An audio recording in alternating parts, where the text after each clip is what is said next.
Bonjour à toutes et à tous, bienvenue sur Grand Lille TV en ce vendredi 18 janvier. Ravi de vous retrouver pour une nouvelle édition du journal de la rédaction. On démarre comme toujours par vos prévisions météo. Fait un temps froid mais sec qui s'annonce pour la fin de semaine. Et déjà ce matin, les températures relevées au lever du jour étaient par endroits négatives. Attention au gelé donc dans les campagnes. En journée, le thermomètre n'affichera guère plus de 4 ou 5 degrés dans la métropole lilloise. Mais côté ciel, on devrait profiter d'un temps plus calme avec du soleil, certes sous un épais voile nuageux parfois. Ce week-end également, le temps sera froid, mais le ciel sera dégagé. Prévision météo complète après ce journal. L'actualité d'abord, c'est la cérémonie des vœux à la presse de Martine Aubry hier. La mairie de Lille avait invité les journalistes sur une péniche près de la citadelle. Durant son discours, Martine Aubry est longuement revenue sur l'actualité immédiate, notamment la crise sociale et les gilets jaunes. Elle s'est notamment dite favorable au grand débat national ouvert cette semaine. Mais la maire de Lille a aussi parlé de ses projets pour sa ville, notamment ses mesures concernant la circulation, le périphérique limité à 70 km/h, le centre-ville en zone 30, sans oublier l'interdiction pour les poids lourds de circuler pendant les heures de pointe. Enfin, sachez qu'au niveau démographique, Lille a gagné 4 907 habitants ces 4 dernières années. Une satisfaction pour Martine Aubry que l'on va écouter. Maintenant, à propos de ces mesures de circulation, les camions sur le périphérique, elle est au micro de Vincent Vieillard. 70 km/h sur le périphérique de Lille. Je continue à me battre pour qu'il y ait une restriction de circulation des camions le matin et le soir. Donc là, on est en train de faire le bilan des parkings relais, parce que le préfet m'a demandé de le faire. Comme personne d'autre le fait, ben on le fait, c'est pas notre boulot, parce que c'est en dehors de la métropole. Mais comme on arrive le samedi dimanche à parquer déjà les camions qui ne peuvent pas traverser les grandes, enfin qui ne peuvent pas circuler tout simplement, on est en train de regarder si c'est suffisant par rapport au nombre de camions qui circulent tous les jours pour pouvoir les stocker à ces heures-là et qu'ils puissent s'organiser différemment. L'autre actualité en ce vendredi, c'est la réponse des responsables du bar La Citadelle à Lille, proche de la mouvance identitaire et d'extrême droite, plus d'un mois après la diffusion sur Internet d'un documentaire de la chaîne qatari Al Jazeera. Ce reportage avait choqué la classe politique locale et suscité la polémique. Martine Aubry et le préfet du Nord avaient annoncé leur volonté de faire fermer ce bar privé et ont d'ailleurs porté plainte suite à la diffusion du documentaire. Aujourd'hui, l'enquête judiciaire est toujours en cours, mais hier, le responsable de la Citadelle, Aurélien Verhassel, a tenu une conférence de presse à Lille pour s'expliquer et épingler au passage les médias locaux, dont Grand Lille TV. On l'écoute. Les propos répréhensibles tenus dans ce reportage, je les dénonce et je les condamne. Ah non, mais là, j'ai pas la liste des propos, si vous voulez. Si vous voulez, je ne vais pas revenir. Ce reportage est un reportage avec des montages trompeurs, fallacieux. Même certains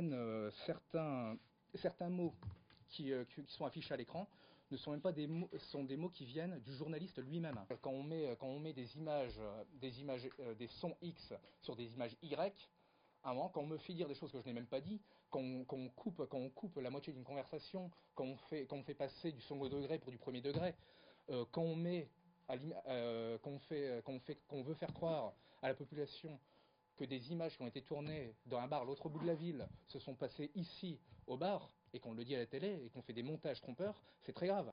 Il y a également ce fameux moment qui a été repris par la totalité des médias, et là je dis bien la totalité, dont la Voix du Nord qui nous a fait une demi-page là-dessus, où quelqu'un dans l'assistance dit « dehors les Arabes ».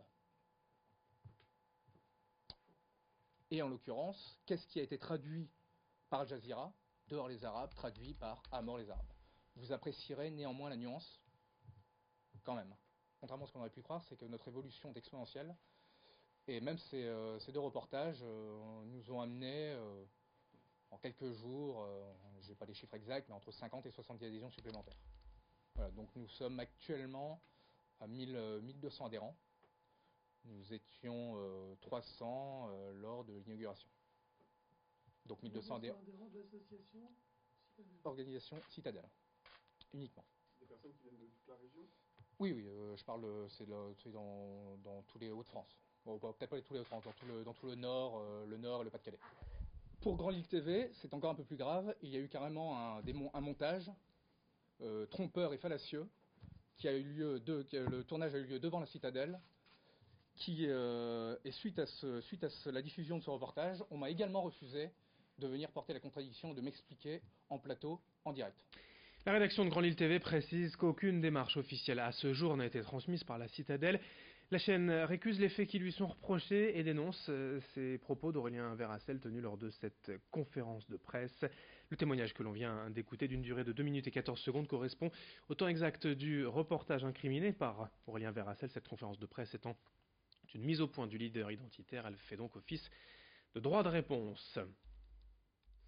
Dans ce journal, en bref, à Roubaix hier matin, plus de 200 élèves et enseignants de l'école primaire Léon Marlot ont dû être évacués à cause d'une fuite de gaz sur la voie publique. Ils ont pu réintégrer leur établissement après les opérations de colmatage de la fuite par les agents de GRDF. Et puis, sachez que le Nord fait partie des 13 départements pilotes du service national universel, le SNU. Le 15 juin, un séjour de cohésion de 15 jours sera d'abord organisé avant la réalisation d'une mission d'intérêt général, également d'une durée de 15 jours. Un appel au volontariat sera lancé en mars prochain. Dans cette édition également, le musée de la piscine à Roubaix continue d'attirer les foules après d'importants travaux d'agrandissement et de réorganisation. Le musée va accueillir aujourd'hui même son 100 millième visiteur depuis sa réouverture il y a 3 mois. Une excellente surprise qui s'explique aussi par la qualité des expositions temporaires proposées au public, notamment Picasso, Giacometti et Hervé Di Rosa, lesquelles se terminent d'ailleurs ce week-end. La prochaine expo temporaire est prévue début mars avec un thème sur l'Algérie. Pour le conservateur de la piscine, Bruno Godichon, cette bonne fréquentation est un signe fort après 6 mois de travaux et de fermeture, preuve de la réussite des équipes et de la programmation. On l'écoute au micro de Vincent Vieillard. Alors, il y a 3 saisons régulièrement dans l'année. Donc, la première sera un printemps algérien autour de l'exposition Guillaumet, dont je parlais à l'instant.